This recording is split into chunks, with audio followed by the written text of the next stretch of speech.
Hello everyone, my name is PolishLynx. I really hope everyone is fine, because, well, I guess if you are fine, that's great, right? So I really hope you do. But getting to the point, I do another visual novel. Might be interesting, probably is. Let's start, right? I'm not saying Donny D usually hires the best henchman, but his new guy would be bad by anyone's standards. Any 200-pound fuck who thinks he can hide behind telephone poles really shouldn't have passed the screening process. Not to mention it takes him 9 blocks to finally jump me, even though I make a point of walking as slowly as possible. He's a better fighter than a stalker, I give him that. His first blow knocks all the wind out of my stomach. The second slams me face first into the asphalt. Where's the money, Song? I spit out a gritty mix of gravel and dust, then smash my leg into new guy's kneecaps. He stumbled back with a curse. We grappled for several seconds before I finally shove him onto the ground. Squinty-eyed you-faced. Ooh, I kicked him down before he can finish what he was going to say. I've heard it now times before. People aren't all that original, I guess. Is that really the best insult you can think of? Something about the shape of my eyes and color of my skin? Well, aren't you witty? I give Mr. Witty another kick to show my appreciation. Tell Donny I'll pay him in 2 months. This time for sure. I just need some more time. Got it? Boss say he's done giving you more time. He says he only gave the loan in the first place, cause your old man was supposed to be loaded. Guess you can't ever trust a... I grained my food into his stomach until he's gasping. Tell him it's 2 months or nothing. There's just some things I need to do first. Oh yeah? Like what? As if on cue, my cell phone rings. New guy shoots me a look of disbelief as I take the call. Well, yeah, I'm on my way.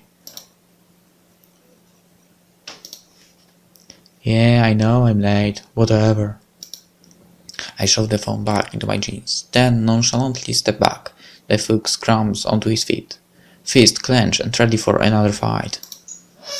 Save it for later, pal. As much as I'd love to keep pounding you into the pavement, I've gotta go. I've got orchestra practice today. Orchestra? For real? He laughs so hard that he drops his fighting stance and clutches at his side instead. Rolling my eyes, I start walking away.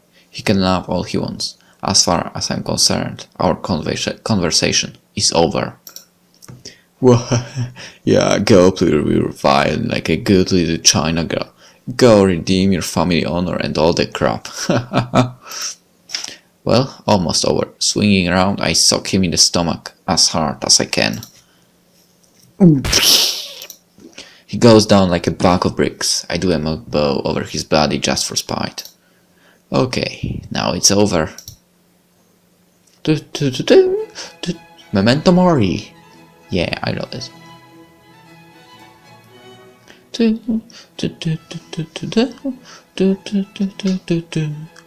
Love the music.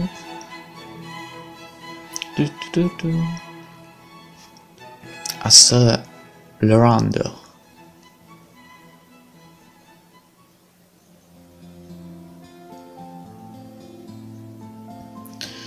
Memento mori.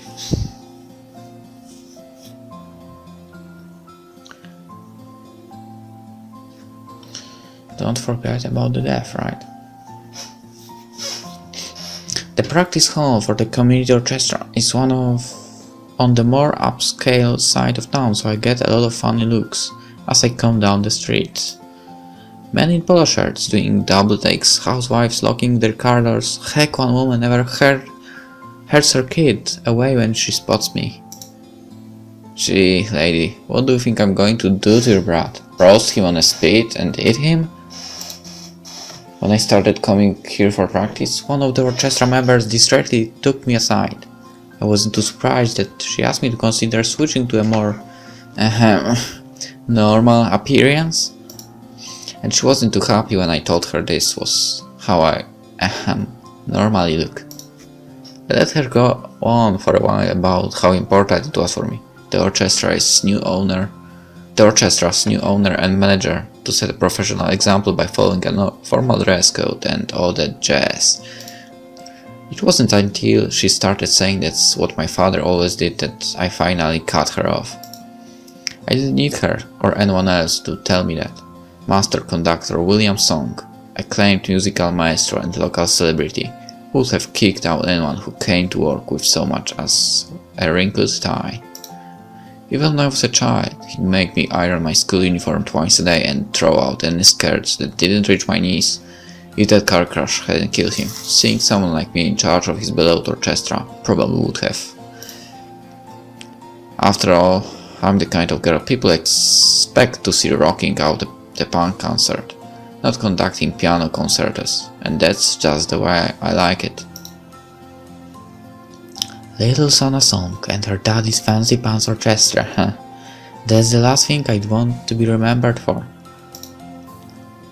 Further down the street, I see more people standing around trying to look like they are not gawking. For once, their focus surprisingly isn't on me. This time it's on an elegant young man, standing in the middle of the sidewalk, holding a briefcase in one hand and studying a map in the other. Even in a swanky, oh my goodness, that music is just amazing. Like this, you'll be hard-pressed to find someone else this well-dressed. Okay, I have an idea for the title for the first part, so I will write it. I will write it down to not forget later when editing. Expensive silk suit, perfectly straight tie, hair slicked back without one strand out of place. The orchestra girl who lectured me about professionalism would swoon all over this guy.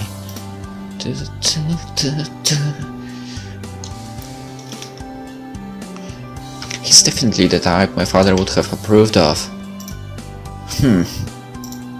I pass him without a second glance. To my surprise, he calls out in Chinese.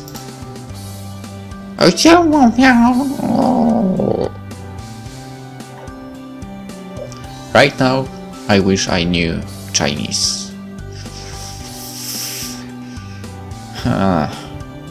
Crap.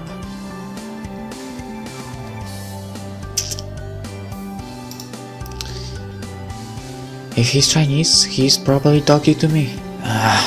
This is always awkward. It's one thing to get crap about Chinese American stereotypes from random idiots. It's another to get Chinese people approaching me, expecting someone who will understand everything they say, and inevitably being disappointed when I only know a few words. For some reason that second group always seems worse. At least I can pummel the first into submission without feeling guilty. The man calls out again. Something. Try to act polite, ignore him, be rude to him.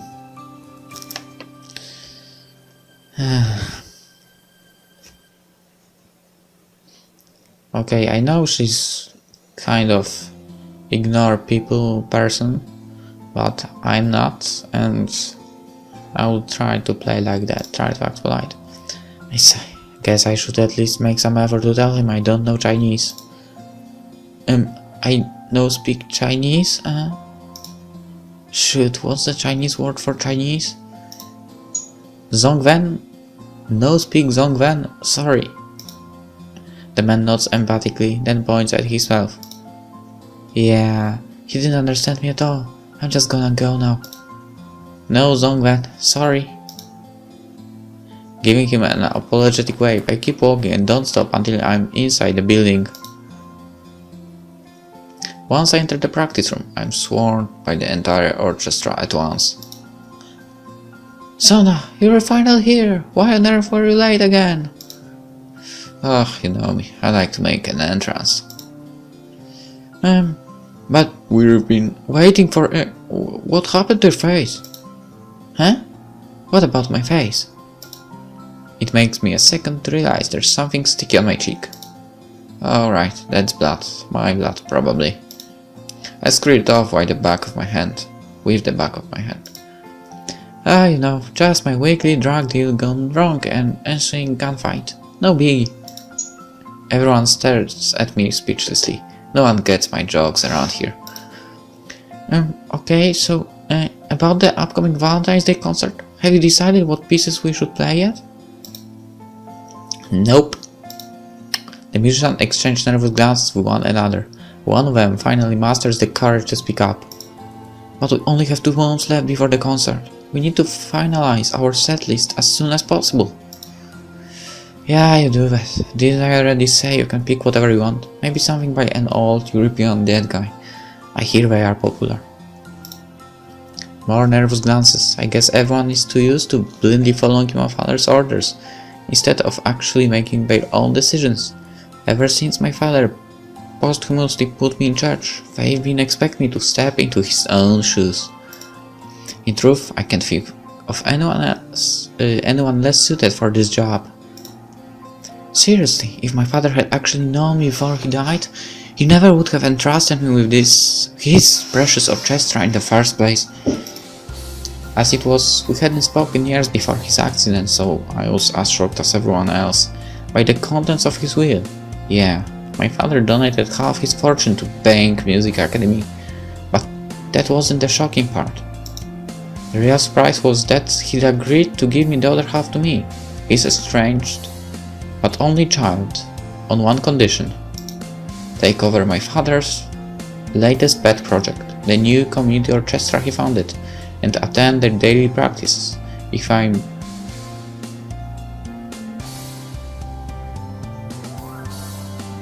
Sorry about that.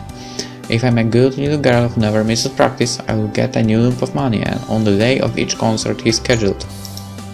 So that's why I'm here now, as uninterested and out of place as I am. Why else would I take charge of a bunch of musicians I don't want to be around, and who probably don't want me around either? It sounds crass, but there's no use in denying it. As little as I want to do with my father's orchestra, I want everything to do with his money. Ever since I left home, I've been sinking deeper and deeper into debt. That money could change everything. Luckily, my father's conditions shouldn't be too hard to fulfill. His will only instructed me to show up at practices after all. He never said I actually had to do anything while I'm here. Of course, I've been exploiting that little loophole for all it's worth. And Sona, how is the situation with hiring the new conductor? Not to rush your thing, but like that. But can we ask if you've found anyone yet? No one can replace Mr. Song, of course, but at this point, anyone with at least some experience would be better than nothing. We can't go on without a proper... I interrupt them with an exaggerated yawn. Oh, what do you know? It's time for my nap. Wake me up when you're about to leave, and try not to play too loud. I sauntered over the piano and buried my head in my arms, right on top of the keys.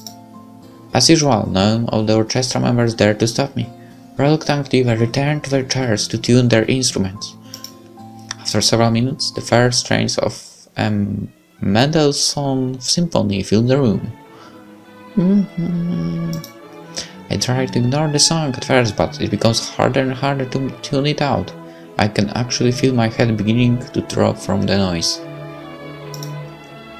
I know they are new and everything, but they sound terrible. Not that I care if they bomb the concert. That's their problem. Okay. If they sound terrible, then I have no idea about the classic music, I guess. Which I don't have. But if they're playing so badly that I can't even fall asleep, it really pisses me off. Maybe we should try to find them a new conductor after all. So, Yes, help them. The orchestra's obviously gonna keep sounding terrible if I don't have a good conductor. Guess I'll go see if I can hire one after all. They give those snooty conductor types annoys the crap out of me too. And I can't be bothered to get up right now either. So maybe later. Satisfied with my decision, I settle in for a nice long nap.